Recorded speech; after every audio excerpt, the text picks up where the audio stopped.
Hello class, मैं दुर्गेश परिहार आपका स्वागत करता हूं दुर्गेश सिंह क्लासेस में। पिछले क्लास में हम आप स्टडी कर चुके हैं क्लासिफिकेशन ऑफ ऑर्गेनिक कंपाउंड।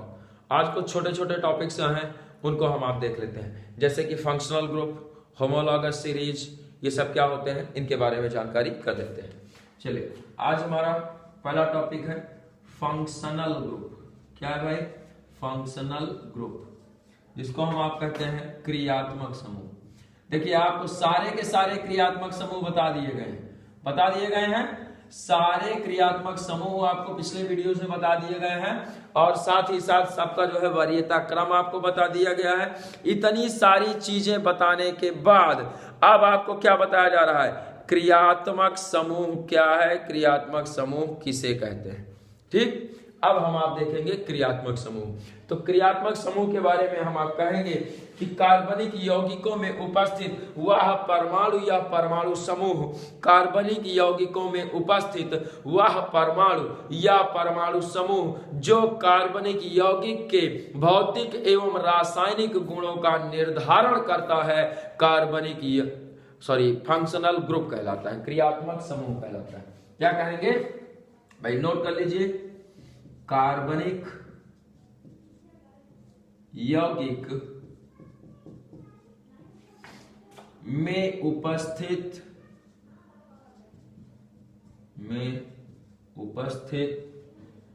वह परमाणु या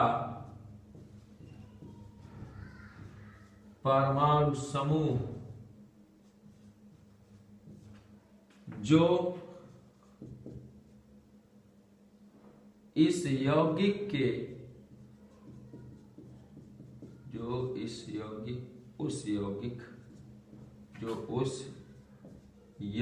के भौतिक एवं रासायनिक गुणों का निर्धारण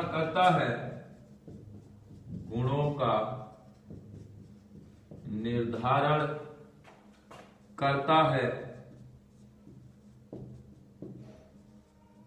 क्रियात्मक समूह कहलाता है। क्रियात्मक समूह कहलाता है।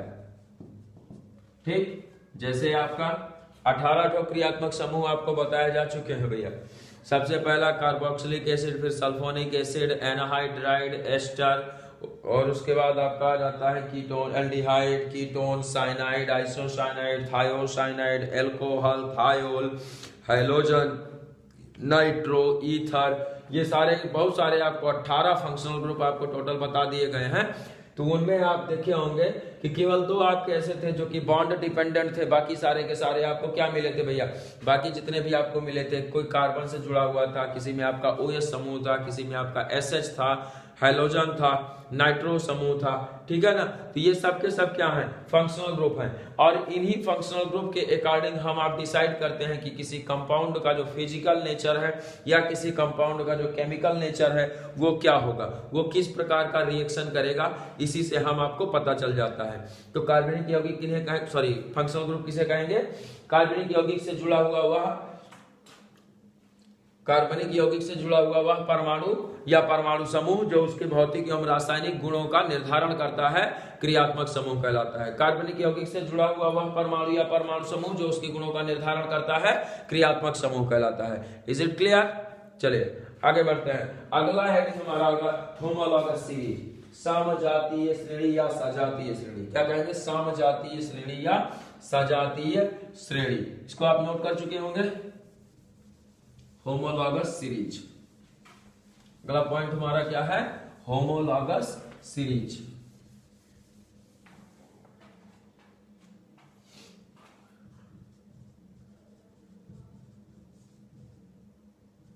होमोलॉगस सीरीज, इसे हम आप कहते हैं समजातीय, या कहीं कहीं लिखा मिल जाता है सजातीय श्रेणी।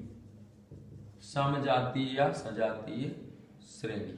ठीक है, क्या होती है सजातीय श्रेणी? सजातीय श्रेणी क्या होती है भाई?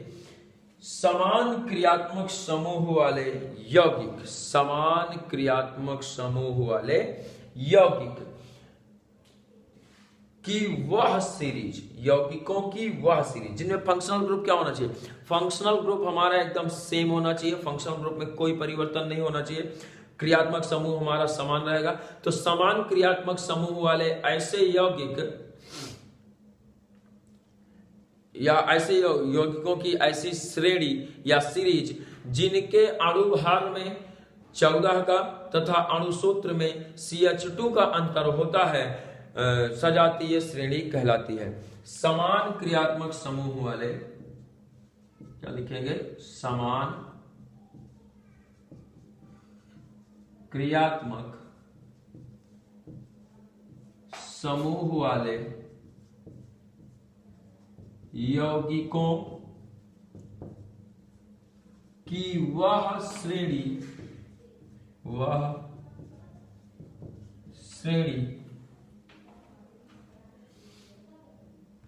जिसमें,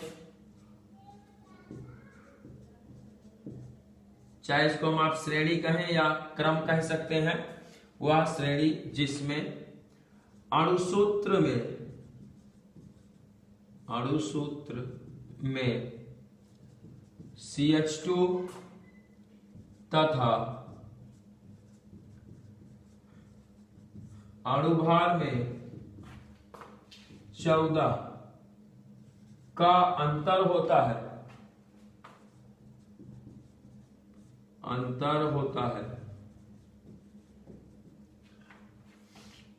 समजातीय श्रेणी कहलाती है। समजातीय श्रेणी कहलाती है। ठीक, जैसे हम आप देखेंगे ओइक एसिड का, किसकी? कार्बोक्सिलिक अम्ल की, कार्बोक्सिलिक अम्ल की सजातीय श्रेणी, सजातीय श्रेणी। देखिए सबसे छोटा HCOOH, अगला किसको क्या कह देंगे? Methanoic acid. ठीक, इसी तरीके से अगला CH3, देखिए H यहां पे था, CH2 बढ़ गया, COOH, नाम क्या हो जाएगा? Ethanoic acid. एक तो और बढ़ा दीजिए तो CH3 CH2 COOH, प्रोपेनोइक, ठीक, एसिड। एक और बढ़ा दीजिए, CH3 CH2 COOH था, एक CH2 बढ़ा दिए, क्या हो गया? Butanoic acid. ठीक, तो इस तरीके से हम आप कार्बोक्सिलिक अम्ल की सीरीज बनाते जा सकते हैं। अब सब में आप देखेंगे तो इसमें देखिए COOH है, HCOOH, इसमें CH3 CH2 बढ़ गया, इसमें भी एक CH2 बढ़ गया, इसमें एक CH2 बढ़ गया, तो क्रमशः क्या होता जा रहा है? CH2 का डिफरेंस आता जा रहा है। इसी तरीके से आप एल्कोहल का देखिए तो एल्कोहल की, तो एल्कोहल का बनेगा तो सबसे छोटा कौन सा? CH3OH, नाम क्या हो जाएगा? मिथेनॉल। ऐसा नहीं है कि आप एल्कीन में नहीं बना सकते हैं, बिल्कुल बना सकते हैं भैया। एल्कीन वाला भी आपको बता देते हैं अभी। इनॉल अगर आपका आता है तो इनॉल का कैसे बनेगा, इनॉल वाला भी आपको बता दिया जा रहा है। अब इसी में आप क्या कीजिए, CH3 है, OH है, एक तो क्या बढ़ा दीजिए CH2, ये लीजिए एथेनॉल हो गया, एथेनॉल। फिर CH3 CH2 है, एक CH2 और बढ़ा दीजिए, प्रोपेनॉल हो गया। ठीक, एक CH3 है, दो CH2 है, एक और बढ़ा दीजिए CH2, ये लीजिए ब्यूटेनॉल हो गया। ठीक है, इसी को हम शॉर्ट फॉर्म में लिखेंगे तो इसको तो हम यही लिखेंगे CH3OH, बट नीचे वाले को क्या लिख सकते हैं भैया? C2H5OH लिख सकते हैं। इसको क्या लिख सकते हैं? C3H7OH, इसको C4H9OH, ये इनका शॉर्ट फॉर्मूला हो जाएगा। इसका तो आपका CH3OH ही रहना है, इसमें कोई चेंज नहीं होगा। देखिए सब में आप देखेंगे तो एक कार्बन और 2 हाइड्रोजन लगातार बना हुआ है। अणुभार देख लेते हैं, देखिए इसका कितना होगा 12 और हाइड्रोजन का 4 16 गुना 32। इसमें 14 जोड़ दीजिए, देखिए 12 दूनी 24 कार्बन का हो गया, 24 और 5 29 और 1 30 30 16 46, ये देखिए 46 32 में 14 प्लस 14 हुआ कि नहीं हुआ, प्लस 14 हो गया तो क्या बन गया आपका 46। उसके बाद देखिए इसमें भी प्लस 14 जोड़ दीजिए 60 और इसमें जोड़ देंगे तो 74, ठीक ना। इसी तरीके से क्रमवार आपका लगातार ये बढ़ता हुआ चला जाएगा। तो सब में आप देखेंगे तो इनके एटॉमिक मास में जो है 14 का डिफरेंस आ रहा है और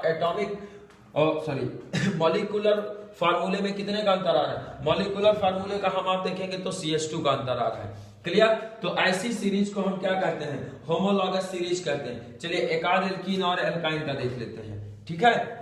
कार्बोक्सिलिक अम्ल वाला आप देख लिए होंगे, एल्कीन का देख लेते हैं। एल्कीन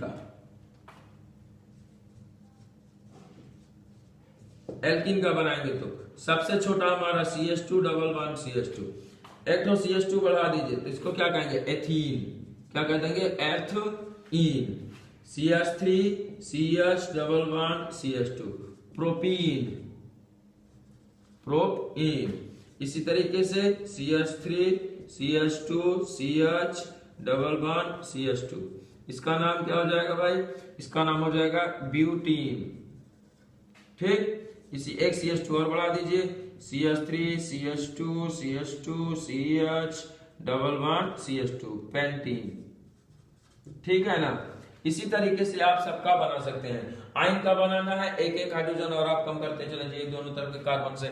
तो इस तरीके से ये जो हमको श्रृंखला मिल रही है, ये जो एक सीरीज मिल रहा है, ये जो एक क्रम मिल रहा है, इसी क्रम को हम क्या कहते हैं, समजातीय श्रेणी कहते हैं। समजातीय श्रेणी इन्हीं को कहा जाए। चलिए अब देख लेते हैं इनके गुण क्या क्या हैं, समजातीय श्रेणी के कैरेक्टरिस्टिक्स क्या हैं।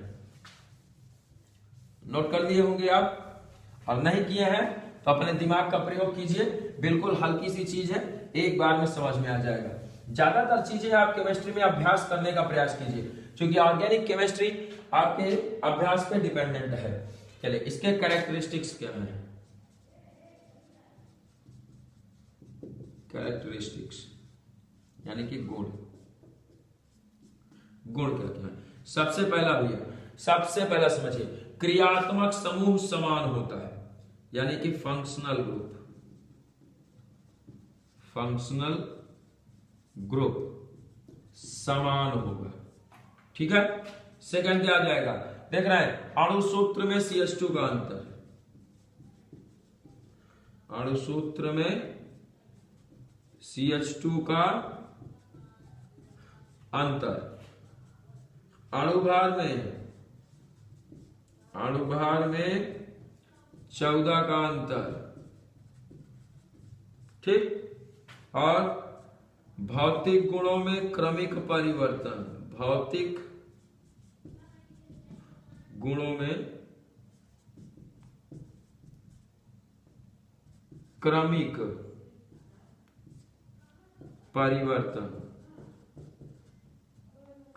परिवर्तन, ठीक है। रासायनिक गुण लगभग समान, रासायनिक गुण क्या होंगे, लगभग समान होंगे भाई, पूरा सेम नहीं होगा, क्योंकि आगे हम आप कई प्रकार के इफेक्ट पढ़ेंगे, तो उन इफेक्ट्स से हमारा क्लियर होगा कि क्या रीजन है कि इनके रासायनिक गुण सबके सेम नहीं होते हैं। तो रासायनिक गुण जो होंगे लगभग समान होंगे, लगभग समान, ठीक। नोट कर लीजिए पॉइंट्स। और सबका भैया सामान्य सूत्र भी समान होता है, सामान्य सूत्र समान।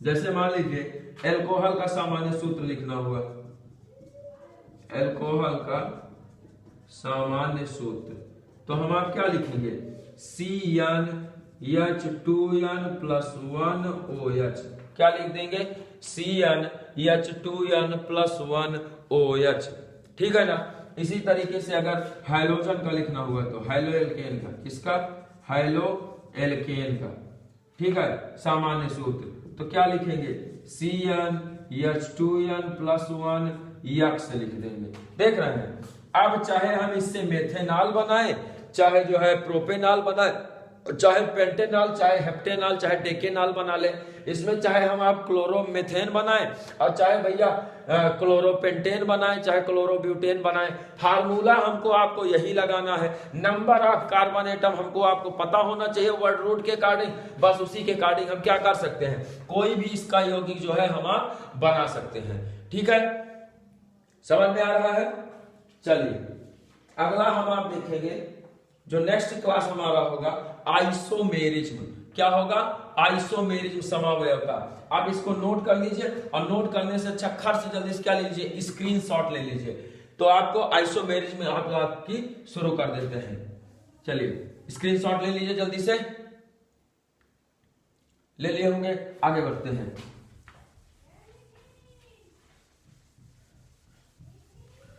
अगला देखेंगे क्या भाई, समावयवता। क्या देखेंगे? समावयवता, आइसोमेरिज्म।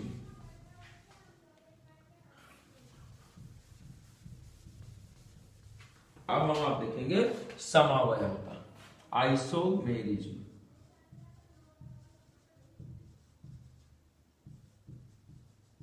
समावयवता,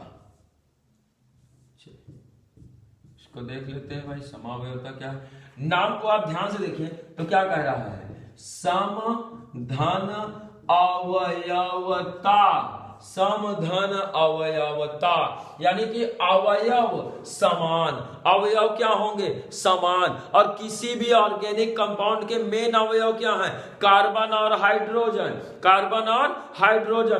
तो carbon, hydrogen, oxygen, nitrogen, sulphur, phosphorus, जो कुछ भी आएगा अवयव क्या होंगे? समान होंगे। सारे के सारे अवयव हमारे समान होंगे, लेकिन परिवर्तन कहां हो जाएगा? उनकी संरचना भिन्न हो सकती है, उनका जो है संरचना के अंतर्गत क्रियात्मक समूह भिन्न हो सकता है, श्रृंखला भिन्न हो सकती है, उनकी त्रिविम व्यवस्था, जो 3D व्यवस्था होती है, त्रिविम व्यवस्था भिन्न हो सकती है।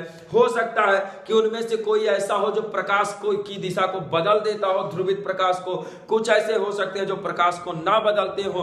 ठीक है, तो कई प्रकार के हमारे, यानी उनकी 3D व्यवस्था में भिन्नता हो सकती है, उनकी संरचना में भिन्नता हो सकती है। तो अवयव क्या होंगे? लेकिन हमारे अवयव दो यौगिक, जैसे हम आप लेंगे, दो यौगिकों की तुलना करेंगे तो उन दोनों के जो अणुसूत्र होंगे या सूत्र जो होगा उनका, उनके सूत्र में अवयवों की संख्या समान होगी, लेकिन भैया उनकी संरचना भिन्न हो सकती है और उनकी त्रिविम व्यवस्था भी क्या हो सकती है? भिन्न हो सकती है। तो हम आप समावयवता को डिफाइन कुछ ऐसे कर सकते हैं कि ऐसे कार्बनिक यौगिक जिनके अणुसूत्र तो समान होते हैं या जिनके अवयव समान होते हैं, किंतु उनका संरचना सूत्र और त्रिविम विन्यास में भिन्नता होती है। ऐसे कार्बनिक यौगिक जिनके अवयव समान होते हैं, किंतु उनकी संरचना सूत्र और उनकी त्रिविम व्यवस्था, अणुओं की त्रिविम व्यवस्था में भिन्नता पाई जाती है, तो वे क्या कहलाते हैं? एक दूसरे के समावयवी कहलाते हैं, और उनका यह लक्षण समावयवता कहलाता है। ठीक है, चलिए क्या लिखेंगे भाई? ऐसे कार्बनिक यौगिक, ऐसे कार्बनिक यौगिक, सिंपल सा आप इसको समझिए पहले। जैसे हम आप मानव हैं, है ना? क्या हमको थोड़ी ना पता है पंप, वही बाहर नहीं है। हाँ, यह हो गया।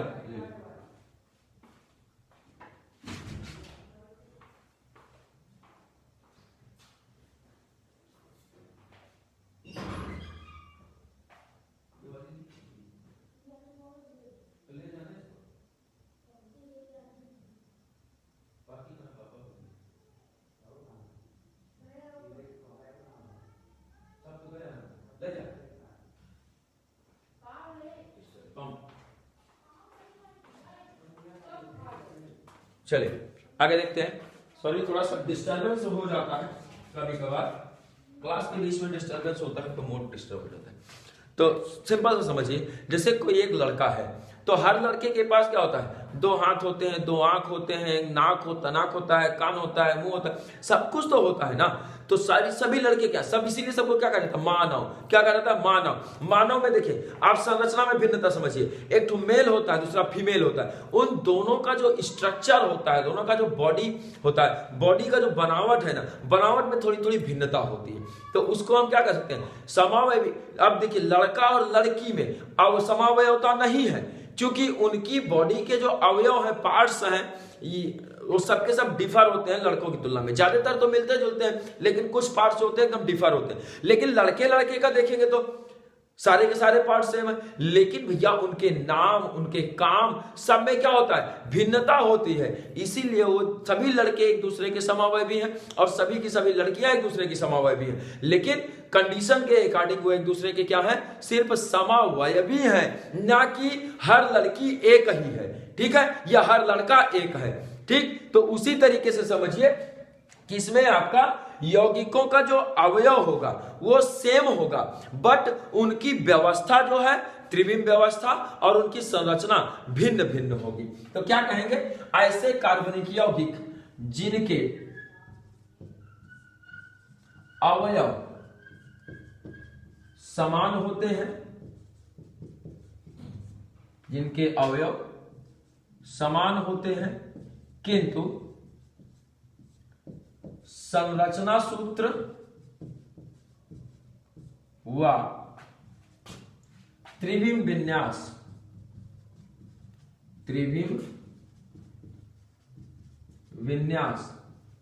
में भिन्नता पाई जाती है,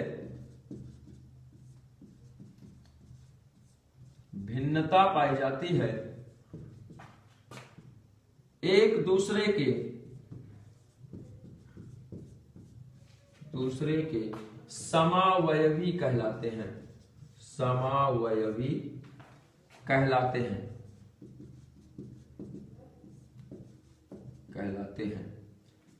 तथा उनका यह गुण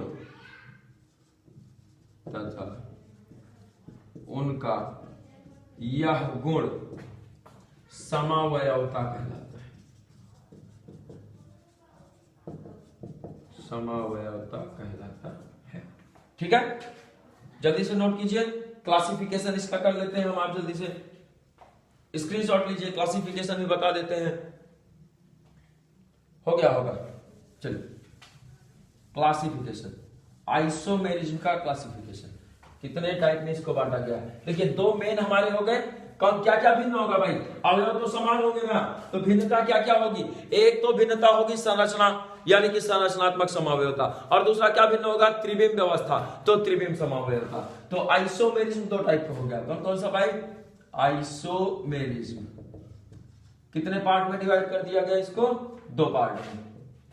ठीक है, फर्स्ट हो गया स्ट्रक्चरल आइसोमेरिज्म, संरचनात्मक समावयवता, क्या कहेंगे, संरचनात्मक समावयवता। और दूसरा होगा स्टेरियो आइसोमेरिज्म, इसको कहेंगे त्रिविम समावयवता। कौन सा, त्रिविम समावयवता, कौन सा भाई, त्रिविम समावयवता। ठीक है ना, चलिए संरचनात्मक समावयवता को फर्दरली अदर कई पार्ट्स में बांटा गया है, जैसे चेन आइसोमेरिज्म,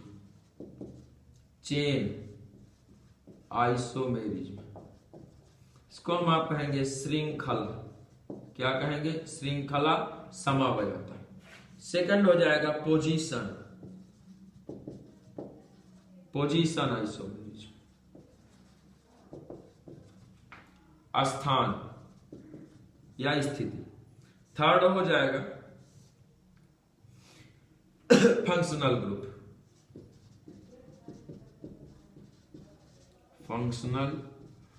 ग्रुप, फोर्थ यानी क्रियात्मक समूह समावयवता, फंक्शनल ग्रुप आइसोमेरिज्म, क्रियात्मक समूह समावयवता। अगला हो जाएगा मेटामेरिज्म, इसको कहते हैं मध्यावयवता, मध्यावयवता। अगला हो जाएगा, दिख रहा है? नहीं दिखेगा, ऊपर लिख देते हैं। चलिए यहां तक नोट करिए जल्दी से। तो इसको नोट कर लिए होंगे ना, chain isomerism, position isomerism, functional group isomerism, metamerism. और उसके बाद आपका आ जाता है, दो ठो और बच रहे, नोट कर लीजिए, चलावयवता, टाटोमेरिज्म, टाटोमेरिज्म, चलावयवता। इसको हिंदी में क्या कहेंगे? चलावयवता। ठीक। और आपका होता है एक ring chain isomerism, ring chain isomerism. इसको कहेंगे वलय श्रृंखला समावयवता, वलय श्रृंखला समावयवता। ठीक।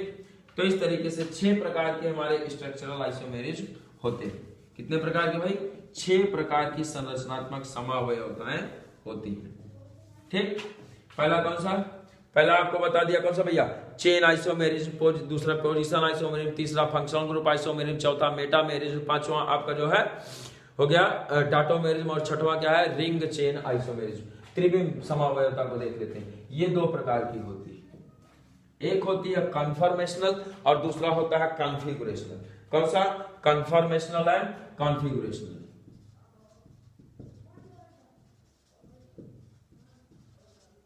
Conformational and configurational. ठीक। इसको हम आप कहते हैं विन्यासी समावयवता। क्या कहेंगे? विन्यासी समावयवता। ये 2 टाइप की होती है, एक होता है हमारा ऑप्टिकल और दूसरा होता है ज्योमेट्रिकल। कौन सा? ऑप्टिकल यानी कि प्रकाशिक समावयवता आप अपनी तरफ से जोड़ देंगे, प्रकाशिक। और दूसरा कौन सा होता है? जियोमेट्रिकल, ज्योमेट्रिकल यानी कि इसको हम आप कहेंगे ज्यामितीय, ज्यामितीय। ठीक ना?